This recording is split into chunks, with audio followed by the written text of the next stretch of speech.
दोस्तों मैं सत्यम मिश्रा अपने YouTube चैनल टेची रनर्स में आप सभी भाई बहनों दोस्तों का हार्दिक स्वागत और अभिनंदन करता हूं।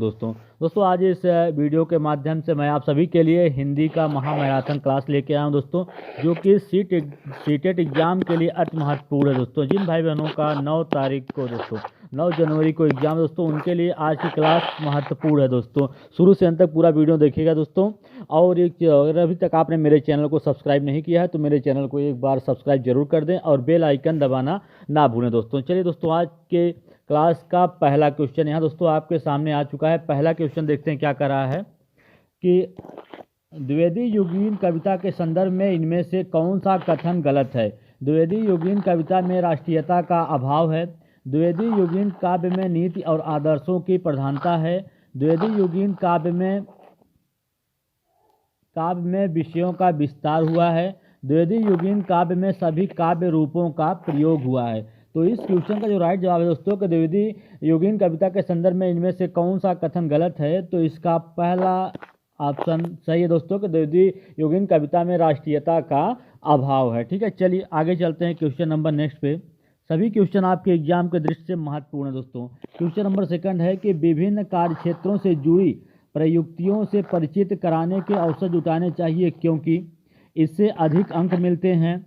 यह सामाजिक परिस्थितियों को साधने में मदद करती है। ऐसा पाठ्यचर्चा में लिखा है, ऐसा भाषाविद कहते हैं। तो आपको बता दें कि विभिन्न कार्य क्षेत्रों से जुड़ी प्रयुक्तियों से परिचित कराने के अवसर जुटाने चाहिए, क्योंकि इससे क्या होता है कि सामाजिक परिस्थितियों को साधने या समझने का मौका या मदद मिलता है। तो इस क्वेश्चन का राइट जवाब क्या है? ऑप्शन नंबर सेकंड इसका राइट जवाब है। चलिए क्वेश्चन नंबर नेक्स्ट पे चलते हैं।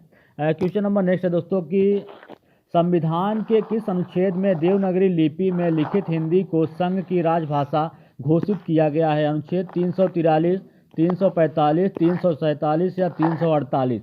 तो संविधान के किस अनुच्छेद में देवनागरी लिपि में लिखित हिंदी को संघ की राजभाषा घोषित किया गया है? तो अनुच्छेद 343 का विषय है। ठीक है, चलिए दोस्तों आगे चलते हैं क्वेश्चन नंबर नेक्स्ट पे। क्वेश्चन नंबर नेक्स्ट देखिएगा कि इस क्वेश्चन में क्या कर रहा है कि भाषा अर्जन के संबंध में कौन सा कथन उचित नहीं है। भाषा के नियम सीखे जाते हैं। परिवेश से प्राप्त भाषिक आंकड़ों के आधार पर सहज रूप से भाषिक नियम बनाए जाते हैं। भाषा अर्जन में भाषिक परिवेश महत्वपूर्ण होता है। इसमें सामाजिक सांस्कृतिक विशेषताओं को सहज रूप से आत्मसात किया जाता है। तो भाषा अर्जन के संबंध में कौन सा कथन उचित नहीं है? तो भाषा के नियम सीखे जाते हैं दोस्तों, ये उचित नहीं है। ठीक है, चलिए आगे क्वेश्चन नंबर नेक्स्ट पे चलते हैं। क्वेश्चन नंबर नेक्स्ट देखिए दोस्तों, क्या है कि व्यक्ति जिसे भूमि के आंतरिक तत्वों की जानकारी हो, ऐसा व्यक्ति जिसे भूमि के आंतरिक तत्वों की जानकारी हो, उसके लिए एक शब्द क्या होगा? वैज्ञानिक कहलाएगा, ज्योतिषी या अनुसंधाता या भूगर्भवेता कहलाएगा? तो क्या कहलाएगा? वह भूगर्भवेता कहलाएगा, जिसे भूमि के आंतरिक भागों की जानकारी होगी। चलिए आगे चलते हैं क्वेश्चन नंबर नेक्स्ट पे। क्वेश्चन नंबर नेक्स्ट है दोस्तों कि निम्नलिखित में से कौन सी पाठन या वाचन संबंधित त्रुटि नहीं है? अशुद्ध उच्चारण करना, वाचन से सम्यक गति, अटक अटक कर पढ़ना या भावानुकूल आरोह या अवरोह का अभाव। तो दोस्तों इसमें से कौन सा पठन या पाठन के संबंधित त्रुटि नहीं है? तो वाचन सम्यक गति जो है ये पाठन संबंधित त्रुटि नहीं है। ठीक है, चलिए आगे चलते हैं। क्वेश्चन नंबर नेक्स्ट है, कराए कि निम्नलिखित में से कौन सा शब्द ऐसा है जो क्रिया विशेषण है, जिसमें क्रिया विशेषण का उपयोग किया गया है? सूर्योदय, विगत, धीरे धीरे, नीला। तो इसमें धीरे धीरे जो शब्द है दोस्तों, इसमें क्या है? क्रिया विशेषण का प्रयोग हुआ है। ठीक है, चलिए आगे चलते हैं क्वेश्चन नंबर नेक्स्ट में। बच्चे अपने आसपास बोली जाने वाली भाषा या भाषाओं को सुनकर स्वयं अपना लघु व्याकरण बनाते हैं दोस्तों, यही इसका राइट जवाब है। चलिए क्वेश्चन नंबर नेक्स्ट पे चलते हैं। क्वेश्चन नंबर नेक्स्ट दोस्तों देखिएगा कि हिंदी के पाठों में अन्य भाषाओं के शब्दों के होने का क्या अर्थ है? पाठ समाज के बहुभाषी स्वरूप की सहज प्रस्तुति, पाठ कठिन और अस्पष्ट हैं, विद्यार्थियों को शुद्ध भाषा नहीं सिखाई जा रही, पाठ का लेखक हिंदी नहीं जानता है दोस्तों। तो इस क्वेश्चन का जो राइट जवाब है कि हिंदी के पाठों में अन्य भाषाओं के शब्दों के होने का क्या अर्थ है कि पाठ समाज के बहुभाषी स्वरूप की सहज प्रस्तुति है। ठीक है, राइट जवाब क्या है? ऑप्शन नंबर फर्स्ट इसका राइट आंसर है। क्वेश्चन नंबर नेक्स्ट पे चलते हैं। कह रहा है कि जो परिश्रम करेगा वह सफल होगा। संकेतवाचक, संदेहवाचक, विधिवाचक या विस्मयवाचक। जो परिश्रम करेगा वह सफल होगा, तो इसका राइट जवाब क्या है? ऑप्शन नंबर फर्स्ट इसका राइट आंसर होगा। ठीक है दोस्तों, क्वेश्चन नंबर नेक्स्ट क्या है कि भाषा एक विषय है, सैद्धांतिक, व्यवहारिक, नीरस या चुनौतीपूर्ण। भाषा एक व्यवहारिक विषय है। इस क्वेश्चन का राइट जवाब क्या है? ऑप्शन नंबर सेकंड है। चलिए आगे चलते हैं क्वेश्चन नंबर नेक्स्ट पे। सभी क्वेश्चन आपके एग्जाम के दृष्टि से महत्वपूर्ण है दोस्तों। भाषा शिक्षण की अनुवाद विधि क्या है? मातृभाषा को मध्यस्थ नहीं बनाती है, मातृभाषा की उपेक्षा करती है, मातृभाषा को मध्यस्थ बनाती है। यही इस क्वेश्चन का राइट आंसर होगा। चलिए आगे चलते हैं क्वेश्चन नंबर नेक्स्ट पे। क्वेश्चन नंबर नेक्स्ट है दोस्तों कि हिंदी भाषा में मूल्यांकन के संचित अभिलेखों में होना चाहिए विद्यार्थियों की उपस्थिति और चिकित्सा रिकॉर्ड, विद्यार्थियों द्वारा प्रदर्शित अनुशासनहीनता की घटनाओं का रिकॉर्ड, विद्यार्थियों की रुचियों, अक्षमता और सामाजिक समायोजनों के प्रगतिशील विकास का रिकॉर्ड होना चाहिए। ठीक है, इस क्वेश्चन का राइट जवाब ऑप्शन नंबर 3 है। चलिए क्वेश्चन नंबर नेक्स्ट पे चलते हैं। कह रहा है कि कोई एक भाषा लिपि या लिपियां में लिखी जा सकती है। हाँ, इसे थोड़ा फेरबदल हो सकता है। दोस्तों, कोई भी भाषा सभी लिपियों में लिखी जा सकती है, बस इसमें क्या हो सकता है? थोड़ा फेरबदल किया जा सकता है। ठीक है, चलिए आगे चलते हैं क्वेश्चन नंबर नेक्स्ट पे। क्वेश्चन नंबर नेक्स्ट है कि भाषा शिक्षण की विधियां मुख्यतः पर निर्भर करनी चाहिए परीक्षा पद्धति पर, बच्चों का स्तर, आयु एवं प्रकरण पर। किस पे? बच्चों की आयु, स्तर और प्रकरण पर। चलिए आगे चलते हैं क्वेश्चन नंबर नेक्स्ट पे।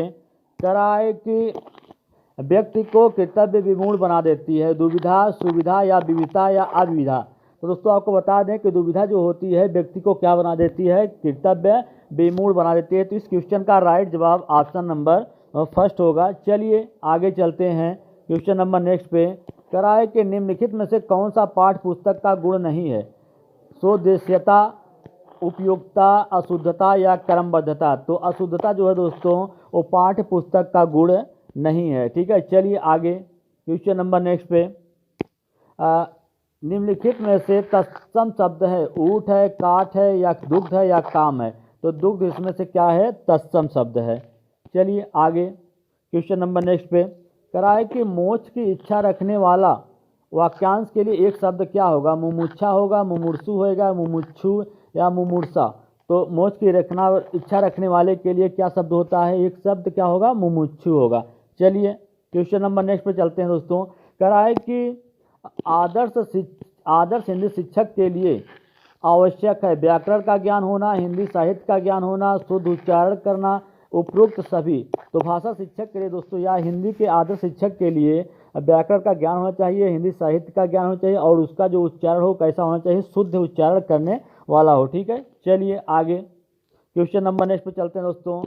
बहुसांस्कृतिक पृष्ठभूमि वाले कक्षा में भाषा शिक्षक को क्या करना चाहिए? परस्पर बातचीत करने के अधिक अवसर देने चाहिए। दोस्तों यही इस क्वेश्चन का राइट आंसर हो। जैसा कि मैंने आपको अपने जो पिछला वीडियो डाला था जिसमें दोस्तों मैंने आपको पॉजिटिव और निगेटिव वर्ड के बारे में बताया दोस्तों, आप उस वीडियो को देख सकते हैं। इससे आपको जानकारी प्राप्त होगी। दोस्तों जिस ऑप्शन में आपको अवसर की बात कही जाए या बच्चे को मौका दिया जाए, उसको प्रमुख माना जाए, वही आपका राइट जवाब होगा दोस्तों। तो इसमें अवसर की बात की गई है तो यही आपका राइट जवाब हो जाएगा। चलिए आगे चलते हैं क्वेश्चन नंबर नेक्स्ट पे। कह रहा है कि नाटक शिक्षण की उपयुक्त विधि है कक्षा अभिनय प्रणाली, रंगमंच प्रणाली, अर्थबोध प्रणाली, व्याख्यान प्रणाली।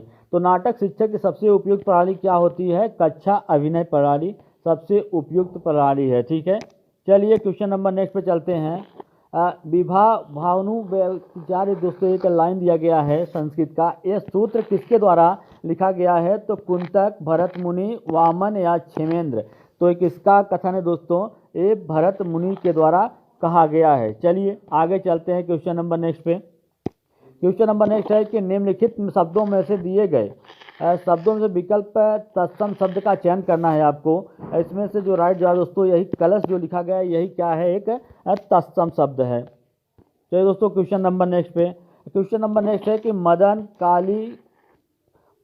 जो है दोस्तों यहाँ पे काजी नहीं बल्कि क्या होगा? काली होगा। मदन जो है वो क्या करता है? काली पतलून पहनकर खेलने आया में विशेषण है।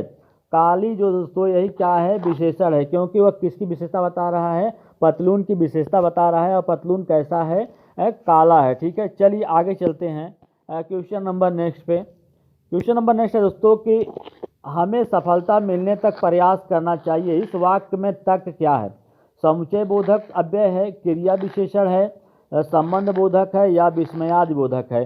तो हमें सफलता मिलने तक क्या प्रयास करना चाहिए, तो इसमें तक क्या है दोस्तों, संबंध बोधक अव्यय है। चलिए क्वेश्चन नंबर नेक्स्ट पे चलते हैं। सभी क्वेश्चन दोस्तों आपके एग्जाम के दृष्टि से महत्वपूर्ण है। आकलन क्या होता है, आकलन भाषा सीखने सिखाने की प्रक्रिया का क्या होता है, अभिन्न अंग होता है। चलिए क्वेश्चन नंबर नेक्स्ट पे चलते हैं।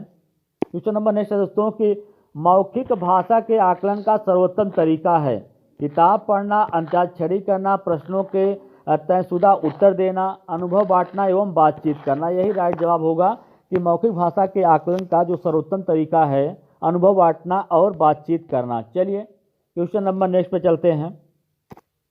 क्वेश्चन नंबर नेक्स्ट है दोस्तों कि स्वाभाविक अभिव्यक्ति, कल्पनाशीलता, कौशल और सोच को विकसित करना भाषा शिक्षण को किसी प्रकार की दिशा नहीं देता है। भाषा शिक्षण का एकमात्र उद्देश्य है, भाषा शिक्षण का उद्देश्य नहीं है। भाषा शिक्षण का एक महत्वपूर्ण उद्देश्य है। कैसा उद्देश्य है, भाषा शिक्षण का एक महत्वपूर्ण उद्देश्य है।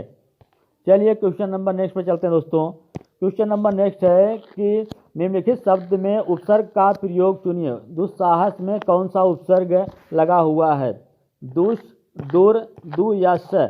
तो दुस्साहस में दुस उपसर्ग का प्रयोग हुआ है। चलिए नेक्स्ट क्वेश्चन पे चलते हैं। क्वेश्चन नंबर नेक्स्ट है दोस्तों, कह रहा है कि यथाशीघ्र शब्द का समास बताइए। अव्ययी भाव समास, द्वंद्व समास, कर्मधारय या तत्पुरुष समास। तो यथाशीघ्र में अव्ययी भाव समास का प्रयोग हुआ है। चलिए दोस्तों क्वेश्चन नंबर नेक्स्ट पे चलते हैं। क्वेश्चन नंबर नेक्स्ट है कि भाषा में सतत और व्यापक मूल्यांकन का उद्देश्य है बच्चों द्वारा भाषा सीखने की प्रक्रिया को जानना और समझना। चलिए आगे चलते हैं क्वेश्चन नंबर नेक्स्ट पे। क्वेश्चन नंबर नेक्स्ट है कि सस्वर पठन का मुख्य उद्देश्य है मौन पठन करना, बच्चों के पढ़ने संबंधित झिझक को समाप्त करना। यही दोस्तों राइट जवाब है कि सस्वर पठन का मुख्य उद्देश्य क्या होता है कि बच्चों की पढ़ने संबंधित जो उसकी झिझक है दोस्तों उसको क्या करना, समाप्त करने का एक तरीका होता है। चलिए आगे चलते हैं क्वेश्चन नंबर नेक्स्ट पे। क्वेश्चन नंबर नेक्स्ट है दोस्तों कि भाषा शिक्षण में कौन सी बिंदु सबसे कम महत्वपूर्ण है, भाषाई अभ्यास, भाषिक प्रवेश, पाठ्य सामग्री या परीक्षाएं। तो सबसे कम महत्वपूर्ण क्या है दोस्तों, पाठ्य सामग्री। चलिए आगे चलते हैं क्वेश्चन नंबर नेक्स्ट पे। कह रहा है कि वर्तनी के अनुसार शुद्ध रूप का चयन कीजिए। ईर्ष्या शब्द जो है दोस्तों यही शुद्ध है, बाकी सभी आपके क्या हैं, अशुद्ध हैं। ठीक है, चलिए क्वेश्चन नंबर नेक्स्ट पे चलते हैं। मेढक शब्द का तत्सम रूप क्या होगा, बंदूक होगा, मंडूक हो गया, या मुग्ध हो गया, मुष्टि होगा। तो दोस्तों मेढक का जो तत्सम शब्द होगा क्या होगा, मंडूक होगा। राइट जवाब क्या, ऑप्शन नंबर सेकंड इसका राइट आंसर है। चलिए क्वेश्चन नंबर नेक्स्ट पे चलते हैं। दिग्गज शब्द का संविच्छेद करना है। दिग्धन गज, दिग्धन गज, दिग्धन गज, दिग्धन अगज। तो दिग्गज शब्द का संविच्छेद क्या होगा, दिग्धन गज होगा। राइट जवाब क्या होगा, ऑप्शन नंबर फर्स्ट इसका राइट जवाब होगा। चलिए आगे चलते हैं क्वेश्चन नंबर नेक्स्ट पे। गाठ का पूरा मुहावरे का अर्थ क्या होगा, दुकानदार होना, ईमानदार होना, लापरवाह या मालदार। तो गाठ का पूरा मतलब ईमानदार होना। इस प्रश्न का राइट जवाब क्या है, ऑप्शन नंबर सेकंड है। चलिए क्वेश्चन नंबर नेक्स्ट पे चलते हैं। कह रहा है आँख का अंधा नाम नयन सुख। लोकोक्ति का अर्थ क्या होगा, आँखों की रोशनी आना, नामकरण करना, गुण के विरुद्ध नाम का होना। यही इसका राइट जवाब होगा कि आँख का अंधा नाम नयन सुख है। इसका मतलब क्या होगा कि गुण के विरुद्ध नाम के होना। ठीक है, चलिए आगे। पुत्री का पर्यायवाची शब्द नहीं है, तनय, आत्मजा, सुता या दुहिता। तो पुत्री का पर्यायवाची शब्द नहीं है क्या, तनय नहीं है। ठीक है, चलिए आगे चलते हैं क्वेश्चन नंबर नेक्स्ट पे। सभी क्वेश्चन आपके एग्जाम के दृष्टि से महत्वपूर्ण है दोस्तों। निर्गुण शब्द का संविच्छेद होगा निधन गुण। क्या होगा, निधन गुण होगा। तो राइट जवाब क्या, ऑप्शन नंबर 3 इसका राइट आंसर हो जाएगा। चलिए क्वेश्चन नंबर नेक्स्ट पे चलते हैं। लड़का पेड़ से गिरा संप्रदान कारक, कर्म कारक, अपादान कारक या करण कारक। लड़का पेड़ से गिरा, यहाँ पे अपादान कारक होगा। चलिए आगे चलते हैं क्वेश्चन नंबर नेक्स्ट पे। कह रहा है कि अत्याचार शब्द में उपसर्ग लगा हुआ है। अत्याचार में अति उपसर्ग का प्रयोग हुआ है। किसका प्रयोग हुआ है? अति उपसर्ग का। क्वेश्चन नंबर नेक्स्ट दोस्तों, क्वेश्चन नंबर नेक्स्ट क्या है देखिएगा। कह रहा है कि जब छात्र शिक्षक की भाषा का अनुकरण करे तो उसे क्या कहते हैं? अनुकरण का सिद्धांत, क्रियाशीलता का सिद्धांत, प्रयत्न का सिद्धांत या अभ्यास का सिद्धांत। तो जब छात्र जो है शिक्षक की भाषा का अनुकरण करता है कि जैसा शिक्षक बोलता है वैसे ही बच्चा ही बोलेगा, तो उसे क्या कहेंगे? अनुकरण का सिद्धांत कहा जाता है, क्योंकि वह उसी का अनुकरण कर रहा है। ठीक है, चलिए आगे चलते हैं क्वेश्चन नंबर नेक्स्ट पे। कह रहा है कि जिस समास में कोई पद प्रधान नहीं होता है वह क्या कहलाता है? अव्ययी भाव समास, बहुब्रीहि समास, तत्पुरुष या द्विगु समास। तो जिस समास का कोई पद प्रधान नहीं होता वह बहुब्रीहि समास कहलाता है। क्या कहलाता है? बहुब्रीहि समास कहलाता है। चलिए क्वेश्चन नंबर नेक्स्ट पे। क्वेश्चन नंबर नेक्स्ट है कि उच्च प्राथमिक स्तर की पाठ्य पुस्तकें अनुवाद सामग्री रखने का उद्देश्य है। उच्च प्राथमिक स्तर की पाठ्य पुस्तकों में या पाठ्य सामग्री में अनुवाद सामग्री रखने का मुख्य उद्देश्य क्या है? कि अन्य भाषाओं के साहित्य को हिंदी में पढ़ने के अवसर प्रदान कर। दोस्तों यहाँ भी देखिए अवसर आपका पॉजिटिव वर्ड दिखाई दिया, कुछ सोचने की जरूरत नहीं दोस्तों। और अन्य भाषाओं के साहित्य को हिंदी में पढ़ने का अवसर देता है। राइट जवाब यही आपका क्वेश्चन ऑप्शन नंबर सेकंड है। चलिए क्वेश्चन नंबर नेक्स्ट पे चलते हैं। यदि आपकी कक्षा में दृष्टिबाधित बच्चे हैं तो आप क्या करेंगे? उन्हें पढ़ने के उपयुक्त साधन देंगे, उन्हें सभी बच्चों से अलग गतिविधियां देंगे, उनमें कम गतिविधियां कराएंगे, उन्हें विशेष सहानुभूति से पढ़ाएंगे। तो यदि आपकी कक्षा में दृष्टिबाधित बच्चे हैं तो उन्हें सिखाने का या पढ़ाने का उपयुक्त तरीका या साधन आप उपलब्ध कराएंगे या उनको देंगे। ठीक है, तो राइट जवाब क्या है? ऑप्शन नंबर फर्स्ट इसका राइट जवाब है। चलिए आगे चलते हैं क्वेश्चन नंबर नेक्स्ट पे। कह रहा है कि पढ़ना सीखने के लिए आवश्यक है कि घर की भाषा सुनने बोलने को मिले, लक्ष्य भाषा की अर्थपूर्ण और रोचक सामग्री सुनने पढ़ने को मिले। दोस्तों यही इस क्वेश्चन का राइट जवाब है। चलिए क्वेश्चन नंबर नेक्स्ट पे चलते हैं। क्वेश्चन नंबर नेक्स्ट है, कह रहा है कि भाषा केवल अभिव्यक्ति का माध्यम ही नहीं बल्कि स्वयं से बातचीत करने का भी एक माध्यम होता है। राइट जवाब क्या है? ऑप्शन नंबर सेकंड है। चलिए दोस्तों क्वेश्चन नंबर नेक्स्ट पे चलते हैं। क्वेश्चन नंबर नेक्स्ट है कि एक भाषा के अध्यापक को बच्चों में अलंकृत भाषा प्रयोग की समझ विकसित करने पर बल देना चाहिए, विविध संदर्भों में भाषा प्रयोग की क्षमता विकसित करने पर बल देना चाहिए या शुद्ध भाषा प्रयोग की क्षमता विकसित करने पर बल देना चाहिए, भाषा सिद्धांतों की समझ विकसित करने पर बल देना चाहिए। तो एक भाषा अध्यापक को बच्चों में विविध संदर्भों में भाषा प्रयोग की जो क्षमता है दोस्तों उसको विकसित करने पर बल देना चाहिए। तो इस क्वेश्चन का राइट जवाब ऑप्शन नंबर सेकंड है। चलिए क्वेश्चन नंबर नेक्स्ट पे चलते हैं। कह रहा है कि कहानी के संदर्भ में कौन सा कथन उपयुक्त लगता है? कहानी में शुरुआत होना आवश्यक है, कहानी में शुद्ध भाषा होना आवश्यक है, कहानी में कथानक का होना आवश्यक है। दोस्तों इस सबसे उपयुक्त है कहानी में कथानक का होना सबसे ज़्यादा उपयुक्त होता है। चलिए आगे चलते हैं क्वेश्चन नंबर नेक्स्ट पे। आप मानते हैं कि अलग अलग तरह की सामग्री पढ़ने के अवसर मिलने से भाषा को विविध संदर्भों में प्रयोग करने की समझ विकसित होती है। यही राइट जवाब है, ऑप्शन नंबर 4 है। चलिए क्वेश्चन नंबर नेक्स्ट पे चलते हैं दोस्तों। कह रहा है कि हिंदी में विज्ञान सामग्री पाठों को पढ़ाने का उद्देश्य है विज्ञान विषय को गहराई से जानना, विज्ञान के प्रति जिज्ञासा बढ़ाना, विज्ञान के संदर्भ में हिंदी भाषा के प्रयोग को समझना। इसका राइट जवाब ऑप्शन नंबर 3 है दोस्तों। चलिए आगे चलते हैं क्वेश्चन नंबर नेक्स्ट पे। कह रहा है कि लेखन क्षमता के आकलन के लिए व्याकरण सम्मत भाषा को देखना चाहिए, अर्थपूर्ण वाक्यों संदर्भों को देखना चाहिए, लिखावट की सफाई सुंदरता को जांचना चाहिए। लेखन क्षमता के आकलन के लिए उसके अभिव्यक्ति विचारों को जांचना चाहिए, मतलब बच्चा क्या लिखा है इसकी जांच करना चाहिए, न कि उसे समझना चाहिए कैसे लिखा है कैसे नहीं लिखा है, बल्कि अच्छी तरीके से अपनी बात को व्यक्त करना चाहता है दोस्तों उसकी जांच करनी चाहिए। तो इस क्वेश्चन का राइट जवाब क्या है? ऑप्शन नंबर 4 है दोस्तों। आज के लिए दोस्तों इतना ही। अगर आपको मेरा वीडियो अच्छा लगा हो तो दोस्तों लाइक शेयर और सब्सक्राइब जरूर करिए दोस्तों। इसी तरीके से अन्य वीडियो के साथ मैं फिर मिलूंगा दोस्तों, तब तक के लिए धन्यवाद।